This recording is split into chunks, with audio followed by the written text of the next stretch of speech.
Le cours de l'histoire. Xavier Mauduit. Être esclave dans les mondes musulmans. Les avancées de la recherche historique permettent de porter un nouveau regard sur cet objet, longtemps présenté et souvent à dessein comme méconnu. Et pourtant, c'est une tempête de références culturelles qui surgit à notre esprit dès qu'il est question des hommes et des femmes asservis dans les mondes musulmans avec des harems, des eunuques, des odalisques, des mamelouks et des janissaires aussi, des caravanes et des marchés aux esclaves, les multiples formes de l'asservissement. Le pauvre Bilal, que je me suis offert avec mon argent, est mon égal. Je me suis offert ta dignité d'homme, Bilal, le jour où je t'ai acheté. Ne me dites pas que c'est vous, mon nouveau maître. Je n'en ai pas les moyens. Je ne suis que commerçant. Si tu es assez humain pour avoir des dieux, toi aussi, n'oublie pas, ce sont les dieux de celui qui te possède. Vers le sud, Burton. Suivez les anciennes routes des esclaves, elles seront peut-être plus sûres. Dans ces solitudes désertiques, vous ne trouverez que les terrifiants caprices d'Allah. Terrifiant caprice d'Allah. Aujourd'hui, dans le cours de l'histoire, nous nous intéressons aux différentes formes d'asservissement dans les mondes musulmans. Bonjour Jamila Ouahou. Bonjour. J'ai essayé de le prononcer à la berbère. Hein. Ça va. C'est pas mal. Oui, merci beaucoup d'être là avec nous aujourd'hui dans le cours de l'histoire. Bonjour Inès Mraddali. Bonjour. Et avec nous également aujourd'hui Mohamed Waldi. Bonjour. Bonjour. Et tous les trois, vous allez essayer de nous expliquer, de nous faire comprendre ce qui a longtemps été présenté, je le disais pour ouvrir cette émission, comme méconnu, comme quelque chose en marge. D'ailleurs, Mohamed Waldi, dans votre ouvrage « L'esclavage dans les mondes musulmans », l'introduction porte ce titre qu'il s'agit d'un sujet tabou. Est-ce un sujet tabou? Avec un point d'interrogation, écrivez-vous.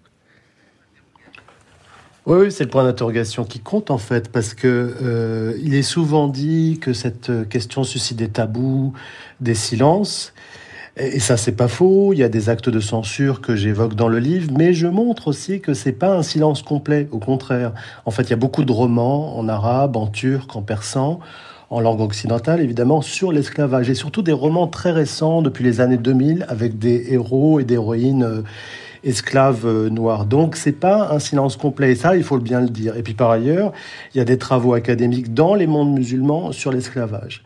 Ce que je dis aussi, ce qui manque, c'est une série télé grand public, un film grand public dans les langues de la région, en arabe, dans les langues ouest-africaines, en persan, en turc, qui mettrait en avant un héros ou une héroïne, femme ou homme, esclave noir. C'est ce qui manquerait pour faire comprendre aux gens ce qu'a été l'esclavage. Oui, avec un regard peut-être autre que celui porté par les Européens, ce qui est souvent le cas. Et là aussi, je le disais, tant et tant de représentations, souvent culturelles. Jamila Ouahou, par rapport à tout ce qui a été dit sur ce sujet tabou, vous êtes doctorante en histoire médiévale à Aix-Marseille Université. Vous travaillez sur l'esclavage, enfin les esclaves et les affranchis, dans les discours et pratiques juridiques du Proche-Orient islamique à l'époque mamelouk. Votre directeur de thèse ? Julien Loiseau. Avec ce travail sur les mamelouks, vous avez un regard aussi sur les échos contemporains, bien sûr, sur l'esclavage. C'est vrai qu'il y a cette idée de tabou. C'est un sujet qu'on ne veut pas évoquer, alors que non, on le voit bien, la recherche historique s'intéresse à cet objet. Oui, alors la recherche s'y intéresse.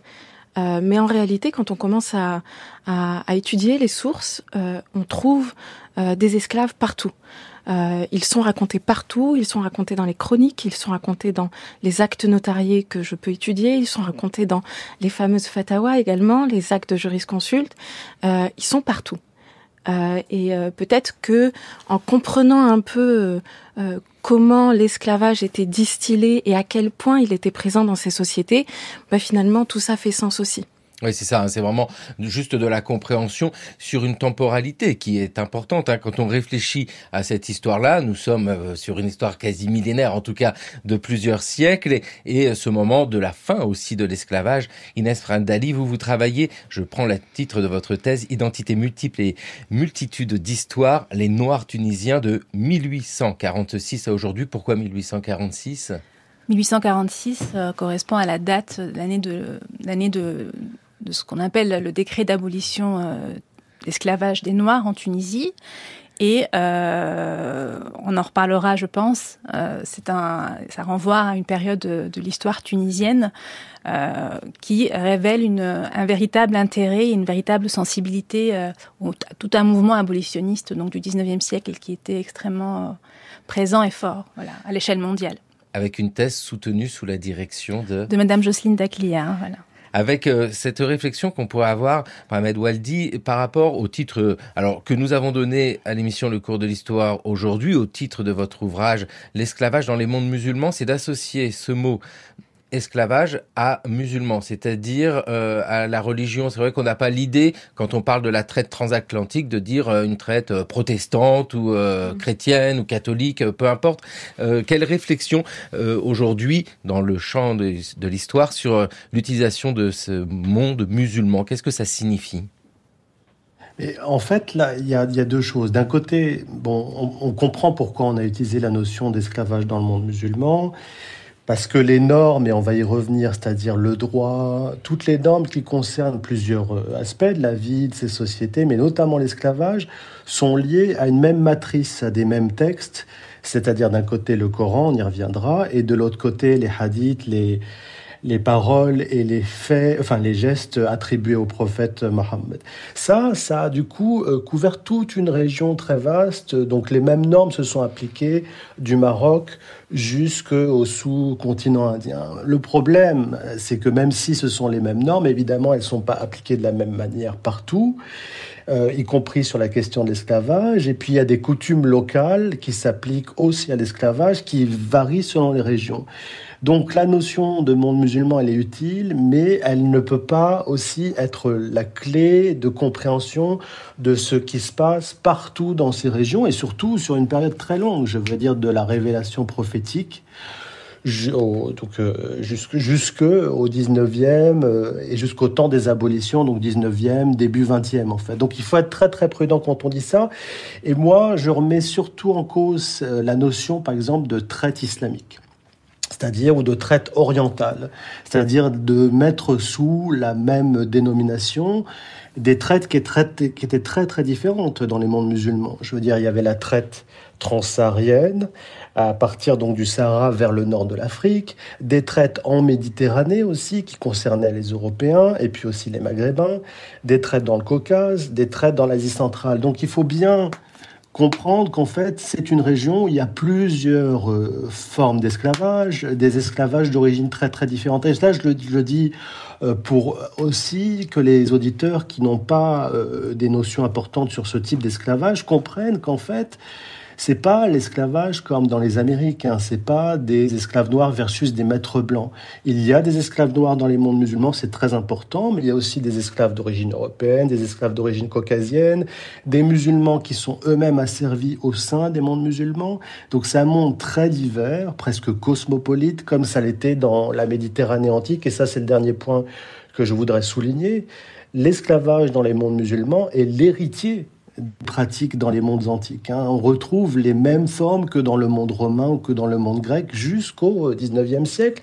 Et même dans l'Europe médiévale et moderne, notamment dans l'Europe méditerranéenne, on a des formes d'esclavage qui sont comparables à ceux qui existaient dans les mondes musulmans. Djamila Wahoud, ça c'est vraiment un point à relever parce que dans le cas qui nous intéresse, l'esclavage dans les mondes musulmans, nous sommes dans une continuité de l'Antiquité gréco-romaine et au même moment en Europe, il y a des phénomènes qui peuvent s'apparenter à l'esclavage. C'est aussi important toujours dans cette réflexion historiographique, pour utiliser un mot compliqué, mais pour dire les choses de manière très simple, c'est simplement dire nous sommes sur un phénomène historique qui s'inscrit dans une histoire qui touche l'ensemble sur le temps long et géographiquement de nos cultures, alors méditerranéennes et au-delà. Oui, tout à fait. Alors, bien sûr que la comparaison est nécessaire. Il faut comprendre d'où on part et d'où on vient pour pouvoir étudier un phénomène. Alors, l'esclavage était présent dans les sociétés antiques et même pré-islamiques de la péninsule arabique. Et en fait, on se rend compte avec le développement de l'islam, l'islam, la civilisation, qu'elle a été, comme ça vient d'être dit, sur un espace géographique très large. Il s'est passé... donc, si vous voulez, en fait, l'islam est venu, en quelque sorte, légiférer. Le Coran a légiféré l'esclavage dans le sens où il reconnaît cette pratique. Donc dans le Coran, on a quelques éléments comme ça qui viennent reconnaître cette pratique. Et puis on a plusieurs éléments qui nous font comprendre un peu quels sont les droits et les devoirs et surtout les différences avec les sociétés antiques qu'on connaissait jusqu'à présent. Et l'idée, c'est de voir aussi, de comprendre comment ça a évolué avec le premier message originel, donc celui du Coran, avec la tradition. Et puis ensuite, moi j'ai tendance à dire qu'il y a eu une autre période que l'on peut considérer qui est celle des 4 premiers califes, qui ont été un peu dans cette continuité, parce qu'on ne pouvait plus asservir des esclaves. En tout cas, un homme libre musulman ne pouvait plus devenir esclave. Et puis ensuite, il y a eu la période des grandes expansions. Et puis là, on va pouvoir effectivement parler de traite, comme ça a très bien été fait par Monsieur Waldy, des grandes expansions où là, il a fallu, d'un point de vue économique, il a fallu intégrer, importer de la main-d'œuvre humaine, de la marchandise humaine. Mais déjà, le fait de dire que ce n'est pas le Coran qui instaure l'esclavage, mais que c'est une pratique ancienne et que les textes sacrés viennent corroborer des pratiques qui existent déjà, qui valident les usages, c'est simplement une reconnaissance et de ce qui se fait à côté. D'une réalité, finalement. C'est déjà très important. Sourate. Dieu ne vous punira pas pour des serments faits à la légère, mais il vous punira pour les serments prononcés délibérément. L'expiation en sera de nourrir 10 pauvres ou d'affranchir un esclave. N'épousez pas de femme polythéiste avant qu'elle croie. Une esclave croyante vaut mieux qu'une femme libre et polythéiste, même si celle-ci vous plaît. Ne mariez pas vos filles à des polythéistes avant qu'ils croient. Un esclave croyant vaut mieux qu'un homme libre et polythéiste, même si celui-ci vous plaît. Une sourate du Coran.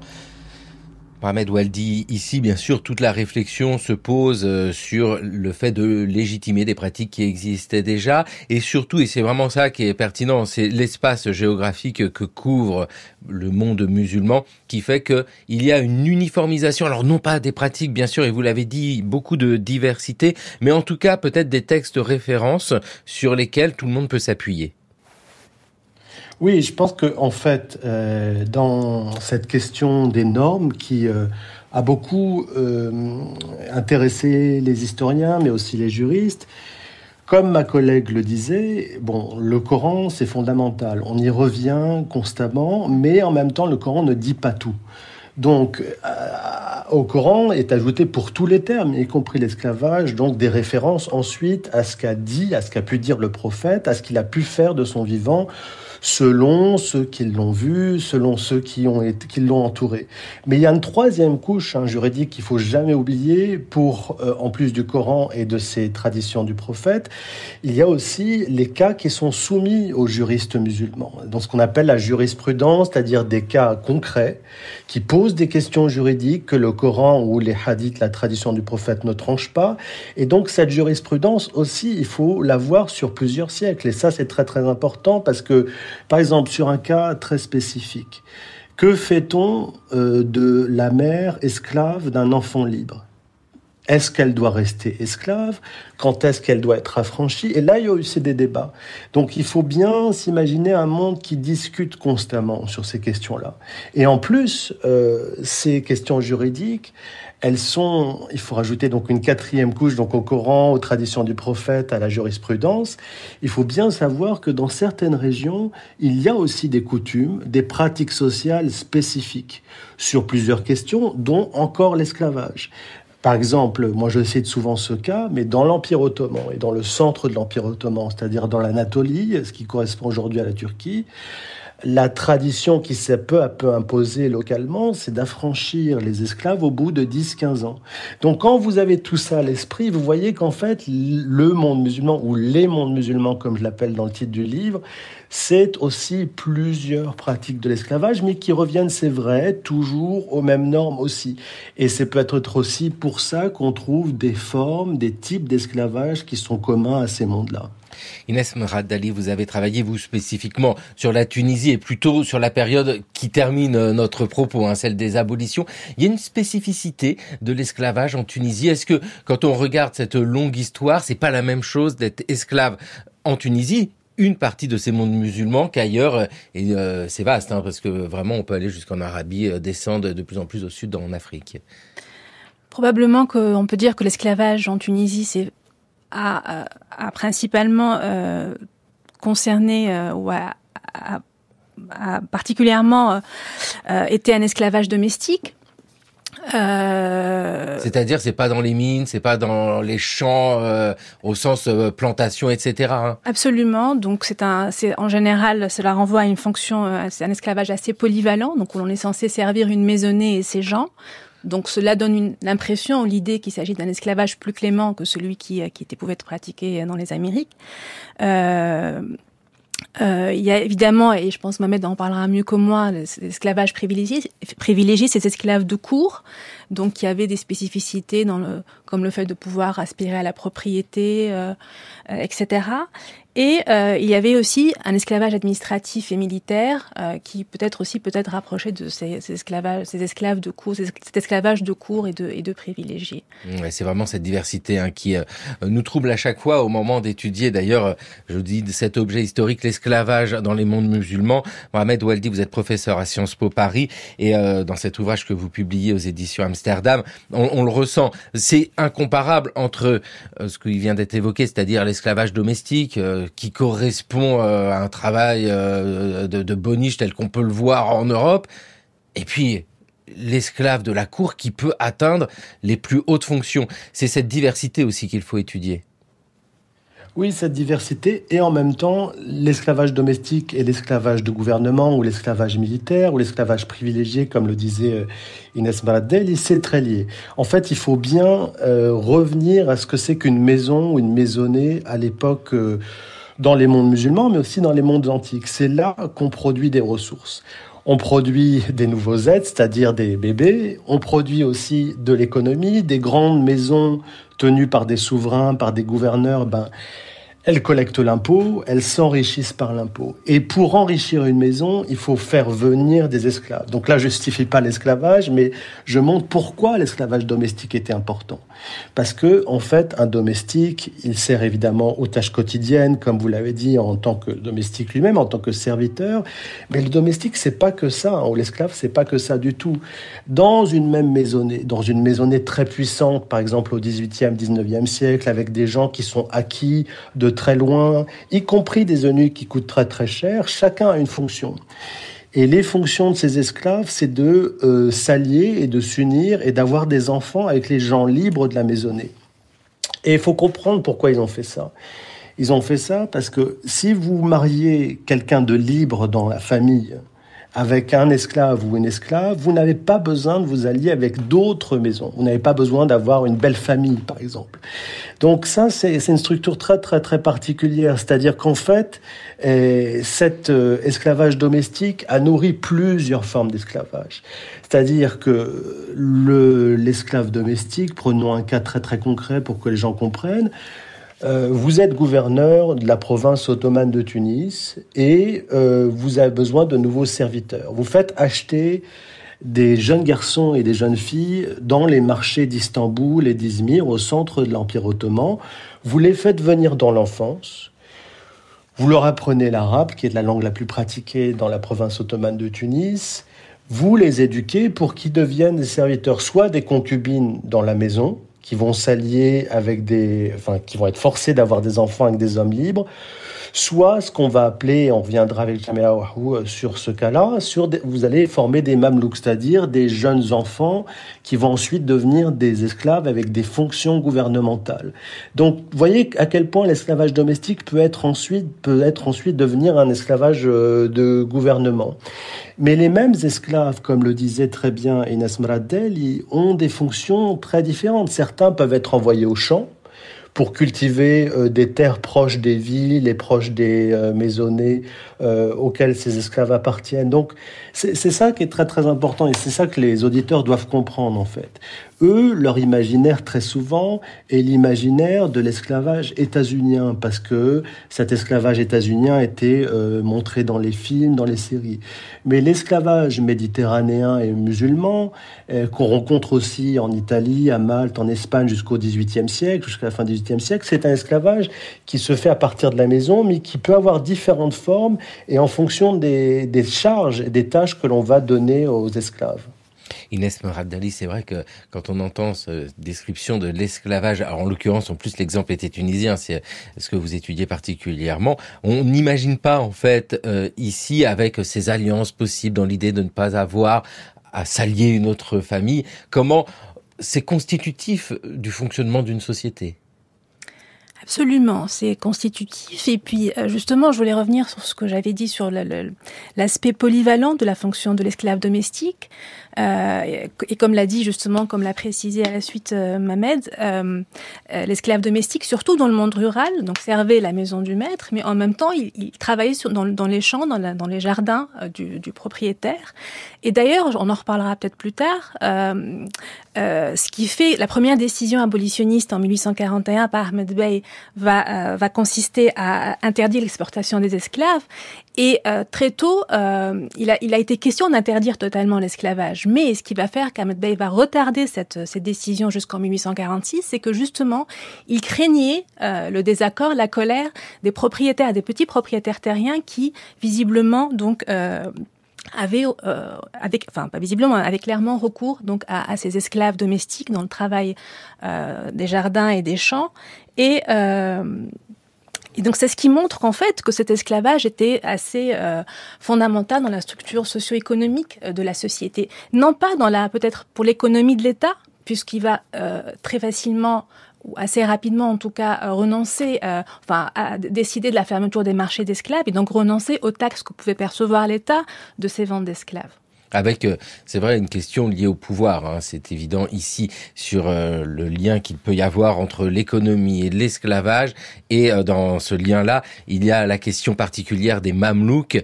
Ces mamelouks-là, c'est ce que vous avez étudié, hein, Djamila Ouarou. C'est quoi ces mamelouks? Vous pouvez nous les décrire? Alors moi, j'étudie pas particulièrement les mamelouks, mais je travaille sur les esclaves plutôt ordinaires, entre guillemets, dans cette société-là, dans ces sociétés mamelouks. Alors, mamelouk, ça vient du terme arabe mamlouk, qui est le même, et qui veut dire la chose possédée. Donc, si on veut, un peu comme ça a été dit, un peu en pointillé depuis tout à l'heure, effectivement, depuis l'époque abbasside, l'État, comprendre l'État central à l'époque abbasside et puis ensuite décentralisé, l'État a commencé à recruter et à former des enfants pour qu'ils deviennent des esclaves soldats qui puissent assurer une meilleure protection au sein des cours. Et c'est une pratique qui s'est poursuivie ensuite. Donc là, on est à l'époque abbasside, au 8e siècle, et c'est une pratique qui s'est poursuivie aussi à l'époque ayoubide, qui a précédé l'époque mamelouk. Donc l'époque mamelouk, on est au 13, 15, 16e siècle. Et disons que ces esclaves soldats qui étaient formés aux arts de la guerre et militaires étaient voués, donc étaient éduqués dans des maisons mamelouks, des maisons spécifiques qui leur étaient dédiées. Ils étaient voués à devenir un peu, disons, sont devenus un peu les grands généraux des princes ayyoubides. Et c'est un tournant de l'histoire. Et on va dire notamment 2 grandes batailles qui ont permis leur avènement au pouvoir. Et là, on peut citer la bataille de la Mansoura avec notre fameux Louis IX et la bataille de, ce qui n'était pas tout à fait une bataille, mais la prise de Bagdad par les Mongols, qui s'est fait en 1258, si je ne me trompe, qui a mis à feu et à sang Bagdad. Donc en fait, si vous voulez, on a des pressions extérieures qui se resserrent sur cette demeure de l'islam, le Dar al-Islam, donc ces pays musulmans. On a une pression extérieure très forte qui se resserre, et ce sont les Mamelouks, ces grands généraux, anciens esclaves, serviteurs des princes ayyoubides, qui ont réussi à défendre ces attaques et finalement à sécuriser ce Proche-Orient qu'on connaît aujourd'hui, donc essentiellement l'Égypte et la Syrie.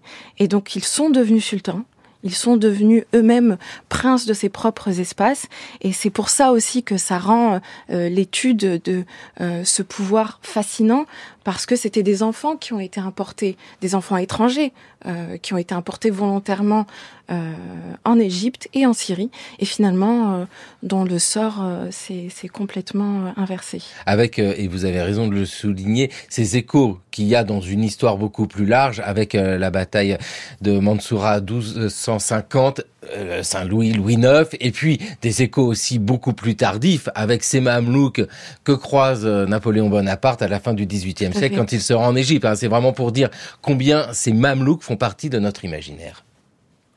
Les Mamelouks évoquent, pour ceux qui ont un peu entendu parler de l'histoire du Moyen-Âge, une période très étrange, où ce sont des esclaves qui étaient des maîtres, des gens qu'on achetait sur le marché, des espèces de chevaliers en puissance, si je puis dire, car à peine achetés pour leur qualité physique sur des marchés lointains du côté de la Caspienne, dans le pays qui était soumis à ce moment-là à la Horde d'or. On les amenait dans des casernes sélectionnées, privilégiées, au Caire, et très vite, c'était parmi eux que le souverain se choisissait non seulement ses grands capitaines, mais généralement son successeur. Nous étions en 1950 quand s'exprimait Louis Massignon, islamologue, qui a un destin extraordinaire lui-même pour essayer de comprendre ce monde-là, avec Mohamed Waldi, tout un univers, et on l'évoque ici, autour de l'esclavage, dans le cas des Mamelouks, ces enfants devenus soldats, mais qui deviennent par la suite sultans. Oui, alors ce qu'on appelait le phénomène mamelouk, il est quand même prodigieux parce qu'il traverse toute l'histoire islamique, des débuts des Romeyyades Abbassides, donc des premiers califats importants, jusqu'au 19e siècle. Moi, j'ai étudié l'un des derniers mamelouks, c'est-à-dire dans les années 1880. Donc, un millénaire, quand même, c'est très, très impressionnant d'enfants qui ont été formés pour accéder à des fonctions de gouvernement, donc des esclaves qui deviennent des gouvernants. C'est ça qui est prodigieux. Mais quand on parle de ce phénomène mamelouk d'un millénaire, il faut bien voir que les concubines aussi, ce sont les équivalents féminins des Mamelouks. C'est-à-dire que les concubines et les jeunes femmes qui ont été évidemment abusées sexuellement, violentées sexuellement aussi, pour avoir des enfants avec des souverains libres, avec des puissants libres, avec des dignitaires libres, ce sont les équivalents. Elles n'accèdent pas à des fonctions de gouvernement, ces concubines, elles n'accèdent pas à des fonctions militaires, mais elles peuvent avoir une influence politique. Et une historienne américaine a très bien montré, Leslie Pierce, pour l'Empire ottoman et pour le XVIe siècle, grande période de l'Empire ottoman, à quel point les concubines et ce qui correspondait aux Mamelouks dans l'Empire ottoman avaient des fonctions similaires. C'est-à-dire qu'ils étaient en charge de reproduire la dynastie ottomane, de lui donner des descendants, et même au sein de ce qu'on appelle les harems, il y avait un contrôle sexuel des activités sexuelles de ces femmes, aussi bien que des Mamelouks, aussi bien donc de ces concubines, aussi bien que des Mamelouks qu'on appelait d'un autre terme en turc ottoman. Mais ce phénomène est tellement impressionnant, c'est-à-dire avec des gens qui sont plutôt de statut servile ou qui vont être affranchis mais qui gouvernent des libres. Ça, c'est ce qu'on a appelé aussi le paradoxe mamelouk. Comment se fait-il que pendant des siècles, et surtout pour le sultanat mamelouk d'Égypte entre le XIIIe et le XVIe siècle, comment se fait-il que ces esclaves, ces affranchis aient eu des fonctions aussi importantes? Et ça a été à l'origine de beaucoup de réflexions sur pourquoi avoir utilisé des mamelouks. Est-ce que c'était parce que les gouvernants ne faisaient pas confiance aux gens libres et préféraient s'appuyer sur des esclaves qu'ils contrôlaient? Est-ce que c'est parce que ces esclaves permettaient de contrôler les ressources économiques? Bon, je l'évoque dans l'ouvrage, je pense que ceux qui seront intéressés par ce paradoxe mamelouk pourront y revenir si ça les intéresse en profondeur. Voilà, et votre ouvrage, c'est L'esclavage dans le monde musulman, Mohamed Waldi, et l'autre ouvrage que vous avez évoqué, c'est Un esclave entre deux empires, une histoire transimpériale du Maghreb, où nous croisons là aussi un mamelouk, avec cette histoire, et on le sent bien, une histoire complexe.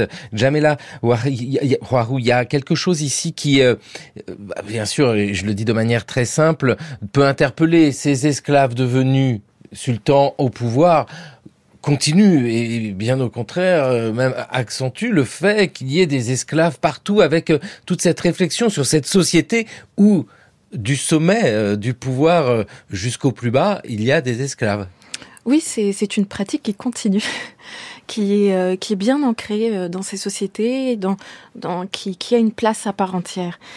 Moi, j'aimerais simplement préciser aussi, par rapport à ce qu'on dit depuis tout à l'heure, que justement, l'esclavage, ou en tout cas les esclaves, n'ont pas un statut figé. Être esclave, ce n'est pas avoir un statut figé.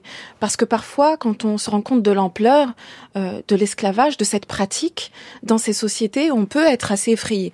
Et ce qui serait, somme toute, assez normal. Il faut simplement comprendre que un esclave... déjà ne n'est pas forcément esclave, mais il ne meurt pas forcément esclave.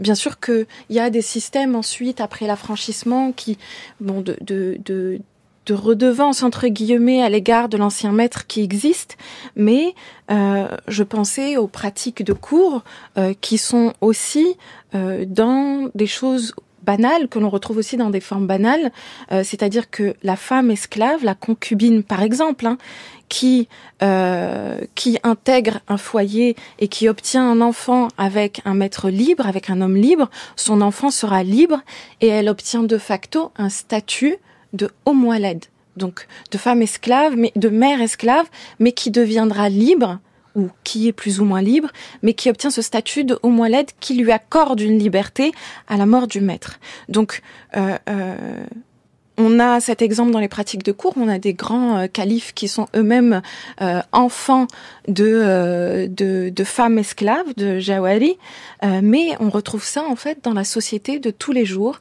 dans les foyers de tout le monde, et il arrive qu'on achète des esclaves au marché, effectivement, mais il arrive aussi que des esclaves soient affranchis, qu'ils soient revendus, qu'ils soient donnés, ou alors même qu'ils fassent un contrat d'affranchissement avec leur maître et qu'ils travaillent pour racheter leur liberté. Et ça, c'est aussi une des grandes différences dans ces sociétés, c'est que les statuts liés à l'esclave sont différents, évoluent. Oui, c'est cette évolution, et puis on l'a rappelé en début d'émission, cette sourate du Coran qui dit que l'expiation est possible si l'on affranchit un esclave. Donc ça veut dire que l'affranchissement, c'est quelque chose qui est privilégié ici dans ce monde musulman. Et l'affranchissement qui était souvent aussi acté sur le lit de mort de l'homme libre, de la femme libre. C'est-à-dire qu'on en revient aussi à des choses, bien sûr que le Coran est là, il encourage à l'affranchissement. On a tendance à l'oublier quand ça nous arrange, mais face à la mort, on se rappelle aussi de finalement ce qui nous anime plus ou moins, ou en tout cas la peur nous rattrape rapidement. Donc on essaie d'expier nos péchés et de se rattraper de la meilleure des manières. Inès Mraddali, cette diversité de statuts d'esclaves que nous évoquons, ou de personnes, femmes, hommes, asservis, au moment de l'abolition au XIXe siècle en Tunisie, nous sommes en 1846, il faut le rappeler, parce que c'est quand même 2 ans avant la décision de la France. Ça doit prendre en compte cette différence de statut.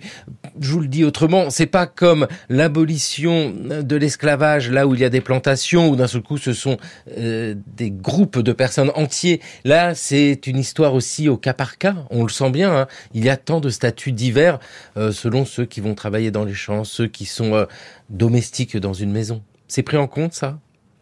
Vous voulez dire, est-ce qu'on prenait en compte la diversité des statuts pour... Voilà, pour abolir. C'est pas une abolition aussi simple, et le mot je l'utilise avec prudence, qu'une abolition dans les plantations. On dit tous les esclaves qui sont par dizaines, par centaines sous la dépendance d'un maître. Ici, c'est des esclaves qui sont partout dans la société. Je ne sais pas comment vous répondre. En tout cas, il y a un décret d'abolition qui est pris et ça concerne tout le monde et tous les esclaves deviennent libres. Le décret d'abolition de 1846, il concerne les esclaves noirs, précisément. Il n'est pas question des odalisques ou des mamelouks qui ont été... Voilà, donc on prend en compte les statuts. Mohamed me corrigera si je me trompe, mais je crois qu'il n'y a pas eu d'abolition textuelle pour les mamelouks. Il n'y en a jamais eu, à ma connaissance. Il y a eu une abolition bien plus tôt, donc au tout début du 19e siècle, pour les esclaves chrétiens. Et par esclaves chrétiens, on ne prenait pas en compte les esclaves orientaux, donc les esclaves mamelouks. Et donc l'abolition de 1846, ça va concerner les esclaves noirs, dits soudanais. Et évidemment, ça va prendre en compte les femmes et les hommes. Et on verra que, suite à ce décret, ou à ce texte, ou à cette interdiction entre guillemets, évidemment les hommes vont plus facilement s'émanciper socialement, dans le sens où ils vont accéder plus facilement à des fonctions rémunérées, tandis que les femmes, qui pouvaient peut-être plus difficilement être libres socialement, faire leur vie en dehors de ces maisonnées, donc vont rester plus longtemps, on va les retrouver plus longtemps dans les foyers des maîtres, du fait aussi de l'absence.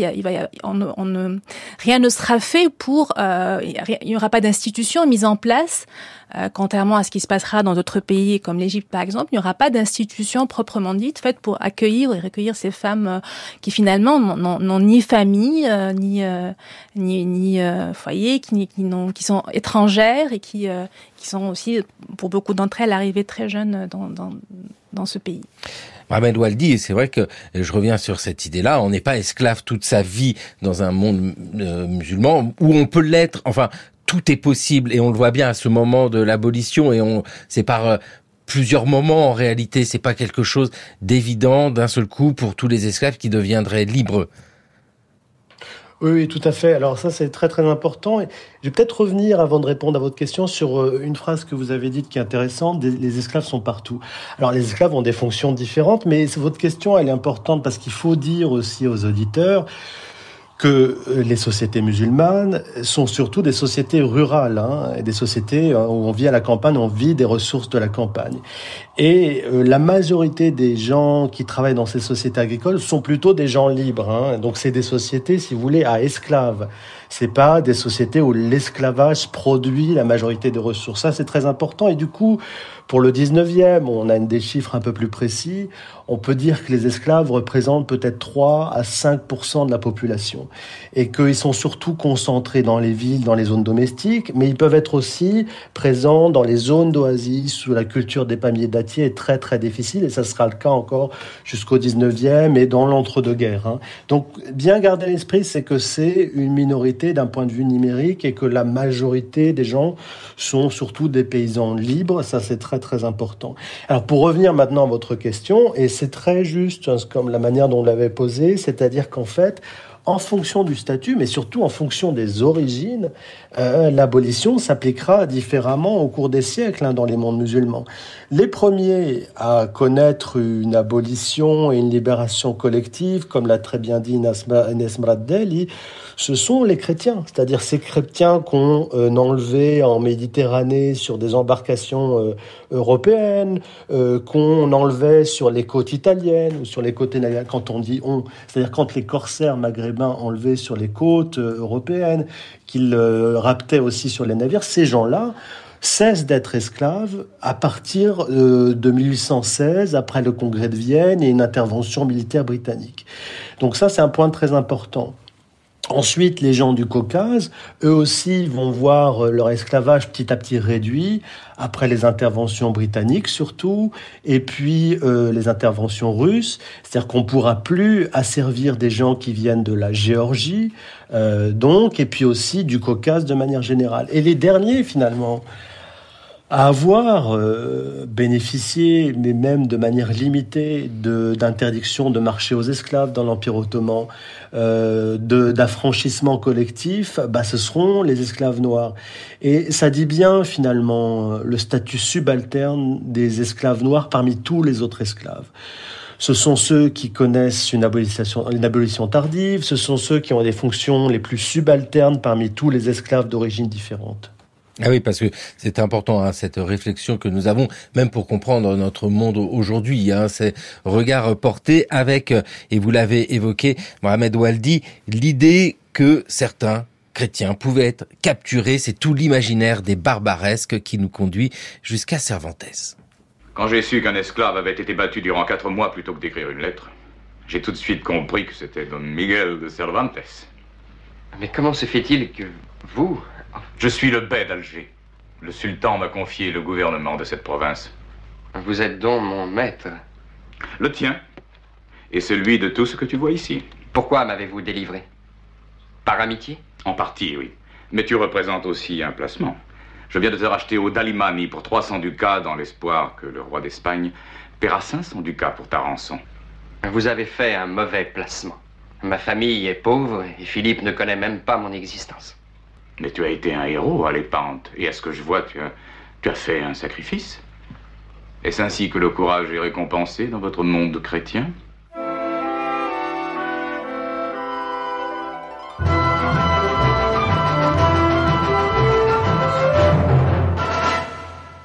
Un extrait du film Les Aventures extraordinaires de Cervantes, un film de Vincent Sherman en 1967. Ça, c'est vraiment tout un imaginaire qu'on retrouve dans Angélique, Marquise des Anges face au sultan, qu'on retrouve partout. Les Barbares, c'était cette peur du XVIIe, XVIIIe siècle.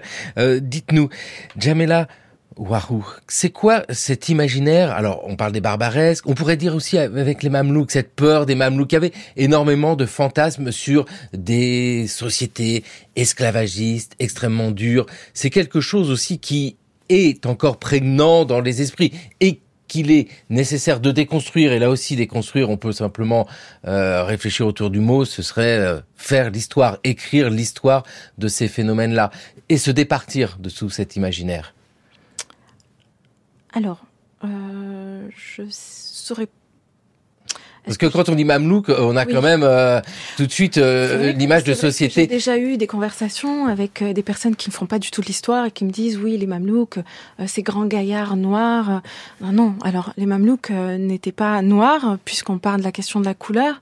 Ils étaient caucasiens, turcs, turcophones. Et c'est vrai que l'idée aussi... Bon, il y avait quand même l'idée qu'ils étaient particulièrement... c'était des hommes particulièrement forts, c'est pour ça qu'on allait les chercher là-bas et qu'ils étaient plutôt... En fait, si vous voulez, chaque population, chaque origine, les gens allaient puiser. Alors, ce que je voulais dire, pardon, mais avant de continuer, mais ça fait peut-être lien, capturer des esclaves, ce qu'on disait tout à l'heure, capturer des chrétiens, oui, mais en dehors de la demeure de l'islam, en dehors des pays musulmans. Il y avait ce rapport aussi aux frontières qui était particulier, parce qu'il faut préciser aussi que les chrétiens, les juifs, donc ce qu'on appelle les protégés, bénéficiaient aussi d'accords de protection qui les mettaient plus ou moins sur le même pied d'égalité par rapport à l'asservissement. C'est-à-dire que en pays musulman, un musulman ne peut pas devenir esclave. Il ne peut pas être réduit en esclavage. Et les chrétiens bénéficiaient de cette même protection, ce même avantage entre guillemets juridique. Juste pour préciser. Maintenant, les Mamelouks, c'était un peu particulier. C'est vrai que ils étaient connus pour leur force, mais en même temps, ils étaient formés pour ça. Et je ne sais pas si on a des a priori particuliers les concernant, mais leur maintien au pouvoir pendant 3 siècles a fonctionné. Oui, pendant près de 3 siècles a fonctionné et surtout ils ont réussi à instaurer une forme de sécurité aussi militaire dans cet espace. On en revient encore à ça et je dirais même que bon, a priori ou pas, là peut-être qu'on s'éloigne, mais je dirais même que ces espaces ont permis aussi un foisonnement intellectuel. Ça a été des espaces de refuge aussi, qui ont permis un foisonnement intellectuel, une émancipation artistique, culturelle assez importante. Et, pour en revenir aux esclaves, il s'avère que dans les sources juridiques, on a beaucoup de cas d'esclaves qui fuient leurs maîtres dans les territoires ennemis ou des territoires lointains et qui viennent chercher refuge ou demander refuge auprès des juristes parce qu'ils ont été maltraités, parce qu'ils étaient en territoire ennemi et parce qu'ils cherchaient à demeurer esclaves, disait-il, hein, mais on sait qu'il demandait l'affranchissement, qu'il cherchait l'affranchissement, à demeurer esclaves dans de bonnes conditions. Et donc, ça, c'est plutôt vers l'Égypte ? Oui, on est en Égypte, on est carrément au Caire à l'époque mamelouk. Ouais, donc on a beaucoup de textes comme ça qui font état de ces témoignages d'esclaves en quête d'une forme de liberté dans cet espace finalement qui a pu se développer aussi et qui a pu être un âge d'or entre guillemets à l'islam. Oui, avec vraiment la complexité, mais qu'il faut mettre au centre de cette discussion. Il y a une vraie complexité, bien sûr, il y a une vraie complexité. Maintenant, les Mamelouks ont permis aussi certaines choses dans leur obtention du pouvoir, en tout cas en accédant au pouvoir, ils ont permis aussi une certaine stabilité, somme toute relative, et un certain foisonnement intellectuel qui était très prisé aussi par les esclaves. Voilà, qui viennent même trouver refuge ici. Mohamed Waldi, sur cet imaginaire, on évoquait les barbaresques, les Mamelouks, et on vient de voir que, au regard de l'historienne, quand les faits sont posés, on doit se départir de cet imaginaire. Oui, moi je profite vraiment de la question sur le barbaresque, elle est très très intéressante en fait. C'est-à-dire, la peur de l'islam, ce qu'on appelle aujourd'hui l'islamophobie, y compris la réaction complètement stupide de la présidente de la région de l'Île-de-France pour couper les subventions à Sciences Po, sous peur d'un islamo-gauchisme, cette peur, ces fantasmes, alors ils sont nés de la situation coloniale, de la peur par exemple en Algérie d'être envahi par la majorité musulmane, et puis surtout, il y a tout ce passé effectivement de l'esclavage en Méditerranée à l'époque moderne. Il faut bien savoir que l'Europe moderne, elle nourrit cette peur de ce qu'on appelle le turc. Et le turc, c'est celui qui peut aussi vous ravir, vous enlever et vous asservir. Et vous avez bien cité Angélique, il y a eu le film sur Cervantes, mais à l'époque, déjà, vous avez des mémoires d'anciens esclaves au Maghreb ou dans les mondes musulmans qui sont ensuite imprimés et vendus en Europe, avec parfois une vision fidèle de ce qui se passait dans la société, parfois beaucoup de fantasmes. Ces mémoires d'esclaves imprimés, ils sont aussi illustrés par des images aussi qui incarnent la violence.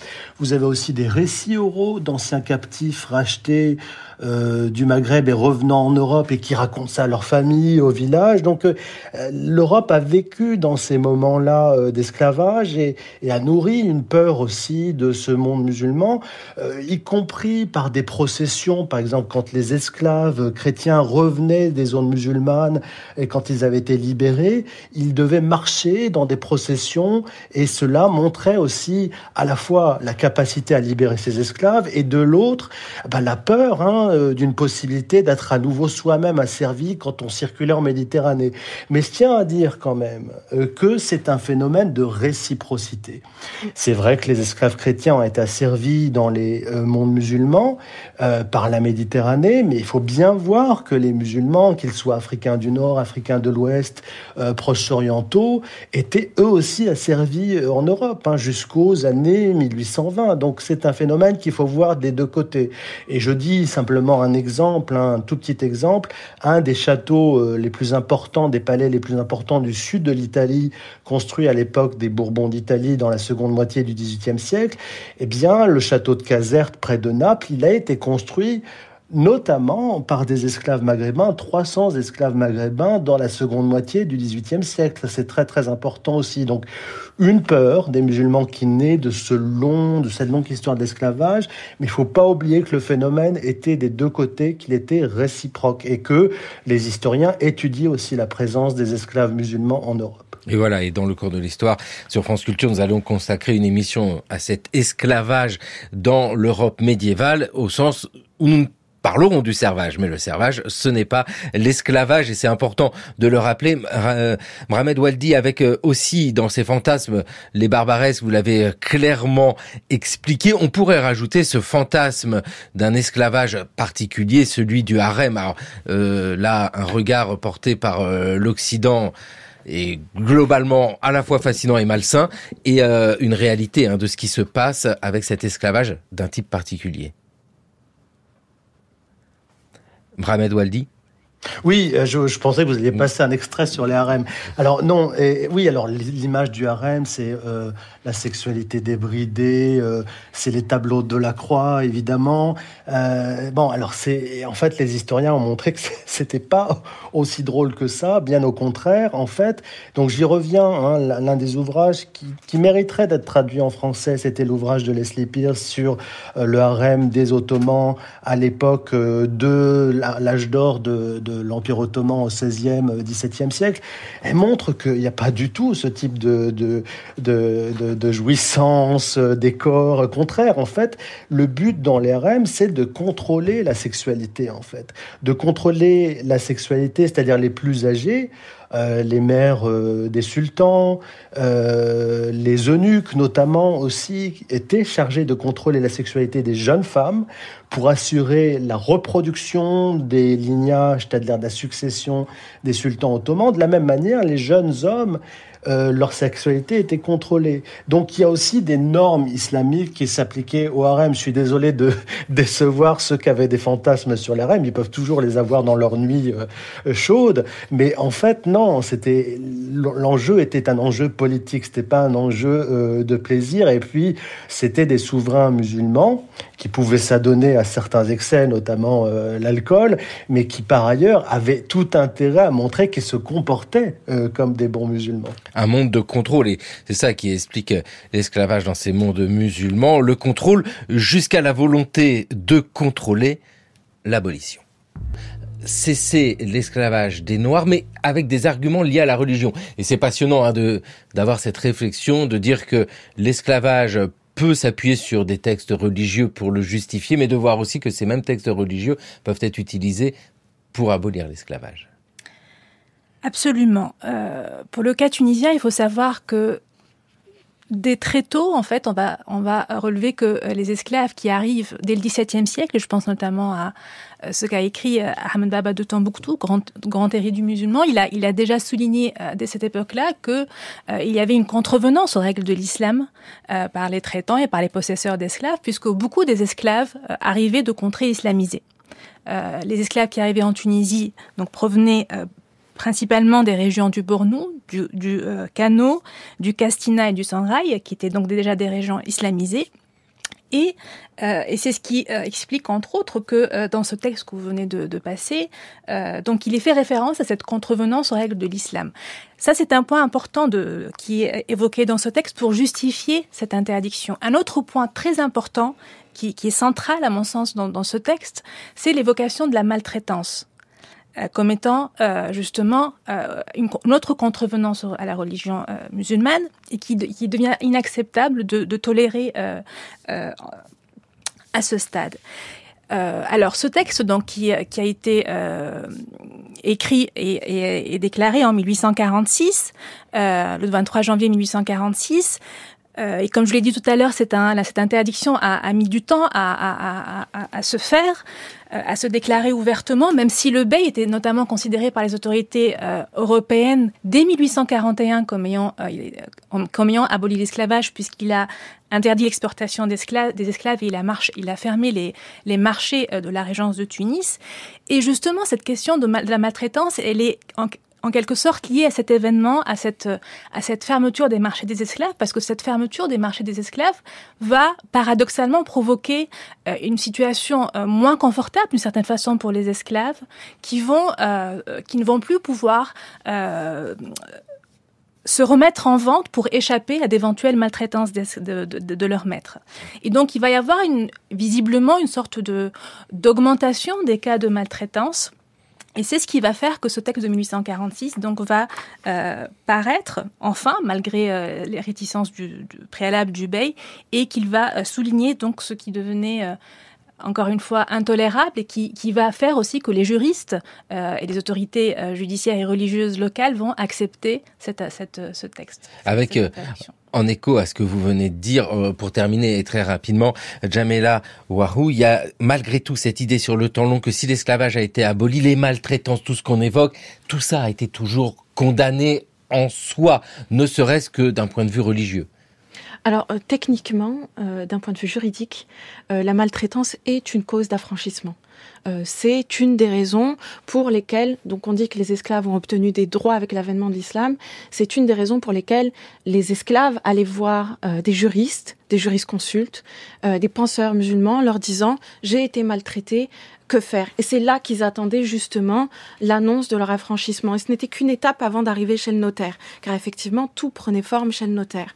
Mais très techniquement, depuis le départ, la maltraitance est une cause d'affranchissement. Voilà, et c'est pas du tout dans l'idée de revendiquer l'esclavage comme si c'était bien. Non, c'est vraiment sûr. Un propos d'historienne, d'historien.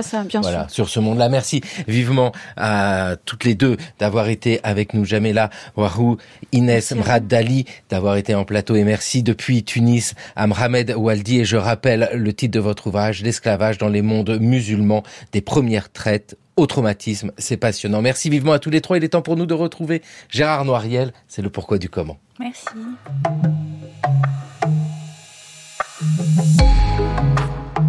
Pourquoi défendre l'autonomie de l'art dramatique ? L'importance du théâtre, à l'âge classique, tenait surtout au fait que le spectacle était autant dans la salle que sur la scène. Il participait d'une culture des apparences qui prolongeait le cérémonial de cour. On venait au spectacle autant pour se donner à voir que pour voir. L'architecture des salles reproduisait la hiérarchie sociale dominante. Avant la réforme de 1759, les grands seigneurs prenaient place sur des sièges disposés sur la scène. Les femmes, en grande tenue d'apparat, occupaient les premières loges et les bourgeois les secondes loges. Le parterre réunissait un public hétérogène de petits bourgeois, d'ouvriers, d'étudiants et d'artisans. Cette première société du spectacle était également caractérisée par la porosité entre la scène et la salle. Les comédiens qui maîtrisaient les techniques de l'orateur ou du battleur devaient réussir à capter les émotions des spectateurs. Mais réciproquement, ces derniers pouvaient influer sur le déroulement de la représentation en manifestant bruyamment leur engouement ou leur déception. Le public du parterre apostrophait et invectivait fréquemment les comédiens, n'hésitant pas à envahir la scène à l'occasion d'émeutes que les forces de l'ordre réprimaient sévèrement. Comme les interventions des spectateurs jouaient un rôle essentiel dans l'appréciation du talent des auteurs et des comédiens, ces derniers s'emparèrent de ce type de ressources pour valoriser leurs performances. Les auteurs et les troupes distribuèrent des billets de faveur, offrirent des rétributions en argent ou en nature à de petits groupes de spectateurs chargés d'applaudir ou de siffler. L'apparition de la claque et du sifflet devinrent ainsi des formes codifiées pour décider du succès ou de l'échec d'une pièce. Ce qu'on a appelé la guerre des sifflets fut donc une illustration bruyante de la concurrence qui opposait les artistes entre eux. Mais le rôle actif que jouaient les spectateurs du parterre était aussi l'expression d'une parole plutôt populaire, à une époque où le théâtre était une dimension importante de l'espace public. Dénoncée par la presse périodique, la claque fut également désavouée par les artistes qui en faisaient les frais. Dans les dernières décennies du XVIIIe siècle, journalistes, comédiens et auteurs conjuguèrent leurs efforts pour faire émerger une nouvelle conception du théâtre. Les revendications professionnelles relevant de l'exercice du métier de comédien furent alors justifiées par des raisons d'ordre esthétique. Cette étape essentielle dans la lutte pour l'autonomisation de l'art dramatique aboutit à discréditer l'espace d'expression que le public populaire avait fraîchement conquis en provoquant du tumulte dans les salles de spectacle. Toute une série d'arguments furent alors avancés pour faire de la scène le lieu exclusif où devait se focaliser l'attention au détriment des manifestations spontanées du jugement populaire. C'est ainsi qu'ont été posées, à la fin du XVIIIe siècle, les bases de ce qui est devenu un paradoxe dans la seconde moitié du XXe siècle, la neutralisation, voire l'éviction des réactions des spectateurs au sein de nos théâtres contemporains. Merci Gérard Noiriel, c'était le cours de l'histoire sur France Culture, une émission réalisée par Thomas Beau, préparée par Taïsia Froidure. Et merci Taïsia pour la lecture, avec aujourd'hui à la technique Sébastien Royer. Émission préparée par Mathieu Copal, Jeanne Delecroix, Toscane Viudès, Jeanne Copet et Maïwen Guizou. Le cours de l'histoire est écouté à podcaster sur franceculture.fr et l'appli Radio France. Se préparer au grand oral du bac. Prendre la parole en public, défendre ses arguments lors d'un débat, déclarer sa flamme. Bien parler et savoir se faire entendre, ça s'apprend. J'essaye de transmettre par des livres ou par des enseignements ce que j'ai appris en matière de prise de parole en public. Ma parole, entraînez-vous à l'art de bien parler avec Bertrand Perrier, réalisé par François Test sur franceculture.fr et l'application Radio France.